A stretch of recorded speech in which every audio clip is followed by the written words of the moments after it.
Dia sudah 1 tahun lebih gak ada telepon. Saya takut dia kenapa-napa. Bukan urusan saya.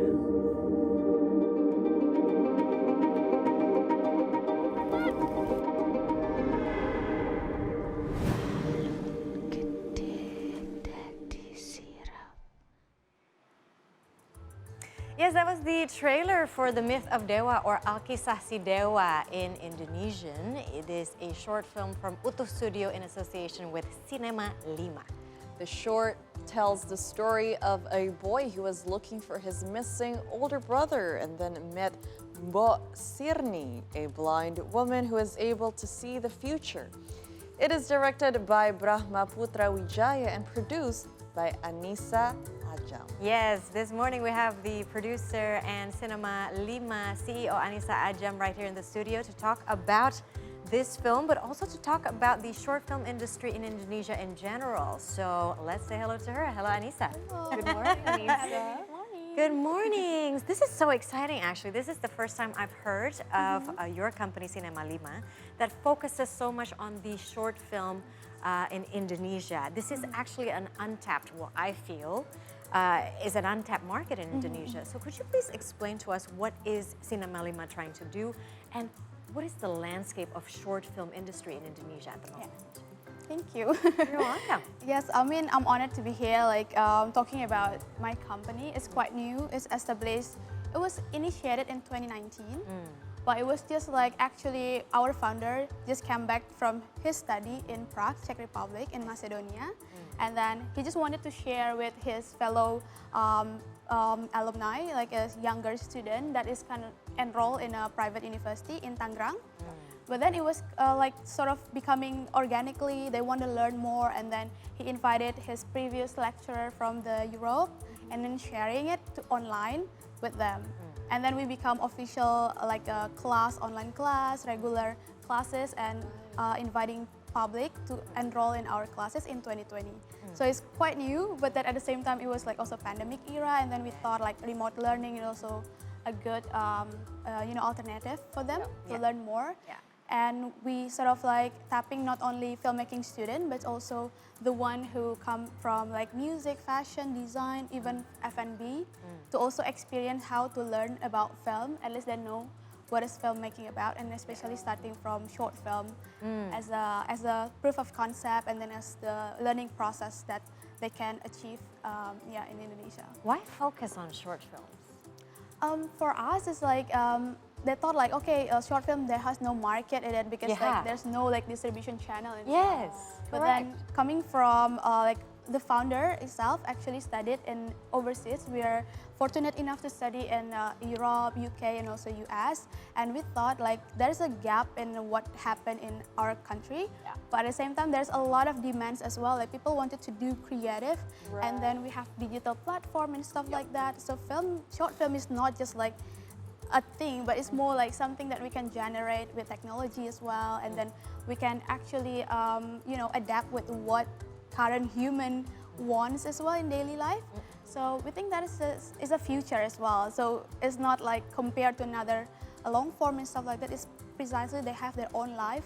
At least depends on the creator itself how they want to pursue that and how they distribute the film. Wow, could I just say I love seeing you in your element, Marissa?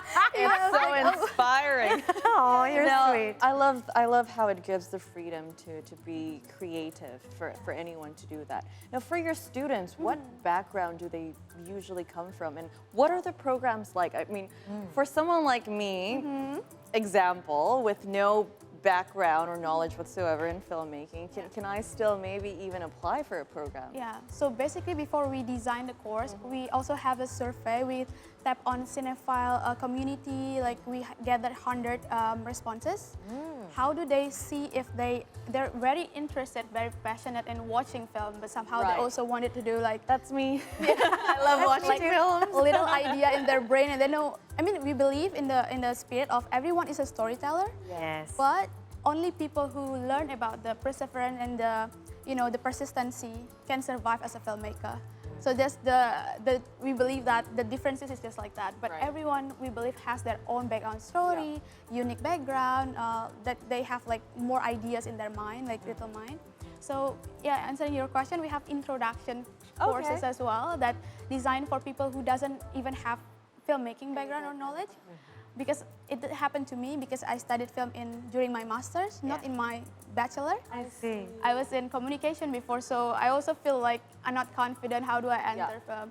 But I was lucky enough that the course that I took is very inclusive.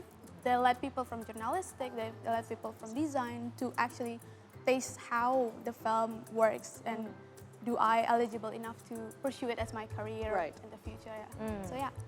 What The other answer is yes. Exactly. So you have the introduction program, and then what other programs? The other program is more intensive. So the introduction for script writing is more like knowing how to pick up ideas, small ideas, and then like eliminate their own ideas to become like something universal, and then they make it from idea into synopsis. Right. And then finalize it with the creative pitching. So they have to prepare the pitch deck, and then we invite experts actually. Sort of like, that's a nerve-wracking one, but they need to, the real industry, they need to convince people as well. Right. But we believe that from the interesting background they have, it's also becoming advantage for them to seeing issues or seeing perspective from different.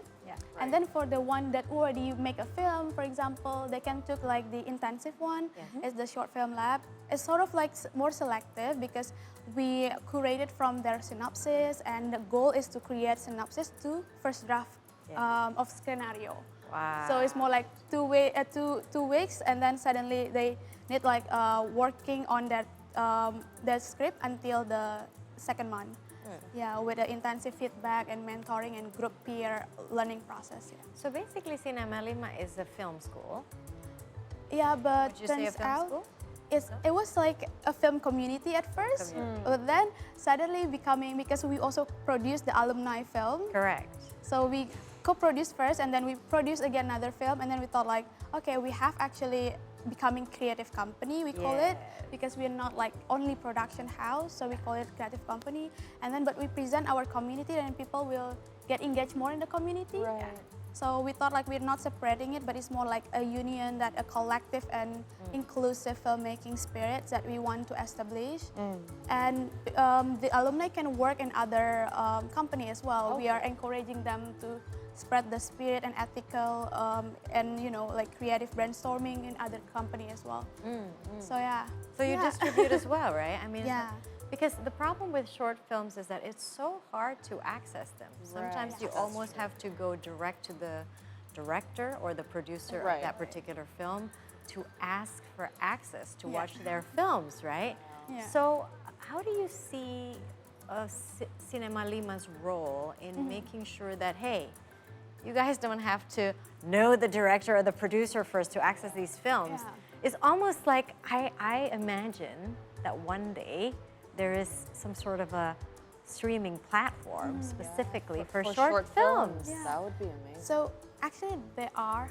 Oh yeah? Yeah, some names, I can name it. So basically in that course, we also teach them, like, we introduce them like, oh, this is how you're gonna produce it, this is how you're gonna distribute it. So the things that we miss in film schools have how also they don't teach us how to get there and how to get our work published. Yes. But they're very creative. I mean, they're a good channel networking for having creative peer brainstorming and stuff. But in here, we sort of like make it a more short course, but intensive, and at least they know how to get there. Like, we introduce some platform. We also like What giving are the them. platforms? We call it like for example, there's Argo. Argo. There is Short of the Week. Okay. There's also even channel that also free streaming as well, like Festival Scoop. This It's is also- Festival Scope is Australian. No. It's not Australian. Is it? Yeah, I'm not quite sure like where, Right. but it's more like they give us also free access to festival running the current short film that run for free, and then we can also pay if the short film required payment as well, Right. and other stuff as well. And other stuff as well. But this is very good information because oftentimes I just don't know where to access short films, Yes, right? exactly. It is a question that I always get. People are always looking for Yeah. it. Exactly. Wow. Now with the program itself, how long would the course be, would you say, and how many participants or students do you have right now? So currently we're still making it as a intimate learning platform. So the maximum is 10, only 10 per class, because we believe that Is this online or offline? online. Online. So everything is remote, but for directing there's hybrid because they need to work on actors as well. So they simulate how to direct actors on set. So we make it hybrid. But the longest is so it's 6 to 8 weeks is the longest. Okay. But we also have like the accessible like talks and sharing. Even we have like the Discord session. Okay, yeah. Like they just know about experimental filmmaking or they want to know about distribution. So we are open for that as well. Yeah, with the short period. With the short periods, yeah. Can you monetize short films? Yeah, basically, like for example, like in Indonesia, like there is also like I put my films in Bioskop online as well. For example, Right. like we can monetize it. Depends on the filmmaker as the IP owner. But usually for short film, they got funding from like government or private institution and stuff like that. So they need to negotiate with their own EP if they want executive producers if they want to monetize it. But for us, it's like basically to put their work out there, to get their names out there, but at the same time, they plan their future ahead. And the short film is not just like just trial and error, like proof of concept only, but it's more like to also freedom of creative, like knowing like not only always becoming like a structure and conventional filmmaking, but they can experimental more about how they want to tell their story from the treatment, from the story and stuff. So it's a good learning and growing process for the filmmakers. Do you have any specific genres that most of the participants sort of focus on when they do the program, or is it just a bit of everything? Yeah, we actually more like encourage them to as close as what their interests, because we believe that if they're interested in one particular, their work is more like Passionate sincere and about this, passionate. yeah. But at the same time, we also more like encourage people to do also a genre film, more fantastic genre, because Oh, fantastic genre. Yeah. Very interesting. like for example, the film the trailer that we just played Yeah. is actually a tale about like like a life story of a young boy missing. It's more like toxic masculinity as well in there. Right. But we package it for like a fantasy, it's magical realism. Yeah. Right. So there's a fantasy character that he also pursue and stuff like that, because the genre will be optimized if we also put like issues there, but at the same time people not feeling heavy enough to watch and still get engaged. So we hope that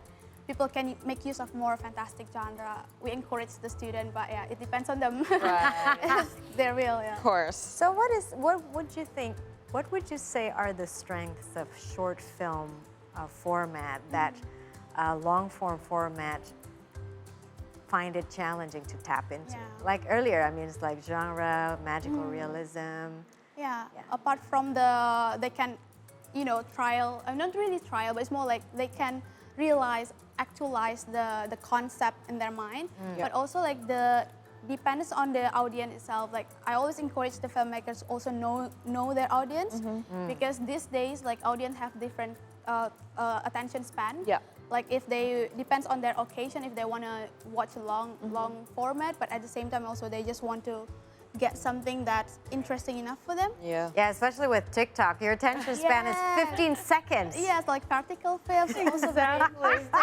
Yes, only 15 seconds and then close. Yeah, oh my scroll, goodness. scroll. Yeah. Yeah, so I think it depends on them as a filmmaker, but the key is like they need to know their audience, even though they are directors or they are just the crew, but they need to know who's this film dedicated for. Right. So it depends on the duration, doesn't matter. It's more like how do you want people to watch and how to get access again to your film. So if you're ready enough to make a long form, that's good for you, but doesn't mean like the short film doesn't have their own audience as well. Yes. Yeah, so again. And any upcoming projects from you guys? Yeah, so basically since we use our connection international in international festival, we also wanted to do supporting diaspora, Indonesian diaspora. So we just produce a film collaboration with Canada and Indonesia with the funding from the US last year. So it's in distribution right now. And then we also will make another American and Indonesian co-production as well. Right. It'll be shoot in September. But our most exciting project is we're gonna do like first feature project. We just launched Like a feature length. yeah, feature length one. Whoa. It's magical realism as well. Yeah, wish us luck. But we introduced it in Singapore International Film Festival last year, and we got the award of most promising projects. And we're now signed co-production with one of the established company in Singapore. So very excited to Tell have. us a little bit about it. What is the story or the synopsis? Yeah, so it's a story about, again, we like to tap on a fantasy element. So it's a story of a young boy, a teenage boy, but he's an androgyny guy because he has a long hair that inherited from his witch mother. That's just a bit hint of it, but then the rest, a lot of the... That's all we get to know. Yeah, but you can sense that there's an element of fantasy, but at the same time, we tap in on, actually it's inspired by 1998 situation that happens in East Java. We'll talk about historical there. Yeah. A bit of everything. That's really, incorporated. I'm intrigued. I'm interested in watching that film. When do you think you're going to release it? I know that you haven't even shot it. Yeah, but 3 years, 2 years? yeah, we're hoping in 3 years at least, because now we're collecting, we're now having like the first draft already. Yes. Oh, nice. And then currently we're looking for partner that can also elevate our VFX, special effects. And we're now having like in talk with several countries that can help that. Yes. It's not just about like getting attention from international, but it's more like how do we upgrade the value and upgrade the universality of the story? Because we want to appeal and engage for universal audience as well. It's not only for local. Right. But obviously the roots, the culture and stuff is heavily rooted from Indonesia. That's wonderful. Who's the director and also the writer? Because it's the very first debut, the director is our founder, which is Giovanni Rustanto. Right. Yes, so finally after the, at least 3 years of growing the community, we can focus on feature film as well. Wow. He's going to be the director and writer. Yeah, writer and director. Yeah, and this is going my first as well, so I was like, Wow. okay. I did a lot of support. Yeah, but that's very exciting. I always believe that what makes you excited comes naturally becoming like more positive impact to others. Yeah, and people feel your excitement. Yeah, Usually when people hear your excitement, they want to collaborate with you because they feel your passion. The sparks. Exactly. The sparks, I like Thank you that. so much, Annisa, Adjam. So I've learned so much about filmmaking. Yeah, we can talk more. Yes, thank you for sharing your knowledge, and thank you for joining us here in the studio this morning. Thank you so much. Thank you. All right, folks, we'll be taking another short break, but when we come back, Indra will have some business talk with personal finance enthusiast Dani Rahmat to talk about the understanding debt to equity ratio. We'll be right back. Thank you, Annisa. Best of luck.